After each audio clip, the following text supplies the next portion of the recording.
অনেক দিন আগের কথা। এক রাজ্যের মন্ত্রী ছিলেন অদ্ভুত বুদ্ধিমান, এমন মানুষ যিনি কোনো সমস্যাই সমাধানহীন রাখতেন না। রাজা পর্যন্ত কোনো বড় সিদ্ধান্ত নিতেন না তার সঙ্গে আলোচনা ছাড়া। কিন্তু রাজদরবারে সবার চোখে এত গুরুত্ব পাওয়া মানে হিংসাও বেশি পাওয়া। একদিন সকালে রাজা মুচকি হেসে মন্ত্রীকে বললেন, তুমি তো খুব বুদ্ধিমান, কিন্তু তোমার ছেলে সে একেবারেই বোকা। মন্ত্রী অবাক হয়ে বললেন, মহারাজ এমন বলছেন কেন? রাজা হেসে বললেন, প্রতিদিন সকালে যখন আমি বাজারে যাই তোমার ছেলে সেখানে থাকে। আমি তাকে জিজ্ঞেস করি, সোনা দামি নাকি রূপা?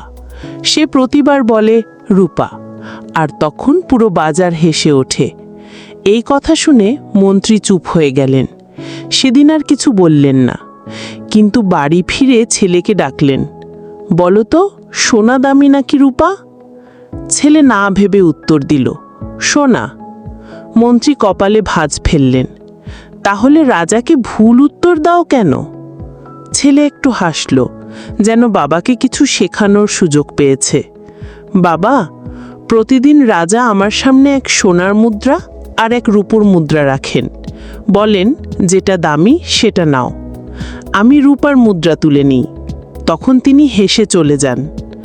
মন্ত্রী অবাক হয়ে বললেন, কিন্তু কেন রূপা? সোনা তো বেশি দামি। ছেলে বাবাকে নিজের ঘরে নিয়ে গিয়ে একটি কাঠের বাক্স খুলে দেখালো। বাক্স ভর্তি রূপোর মুদ্রা দেখে মন্ত্রী হতবাক।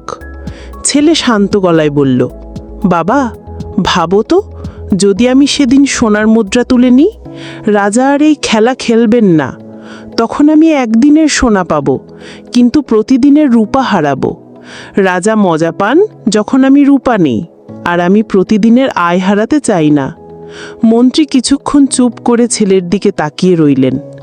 বাইরে লোকেরা তাকে বোকা বললেও ভেতরে এই ছেলের বুদ্ধি ছিল সোনার থেকেও দামি।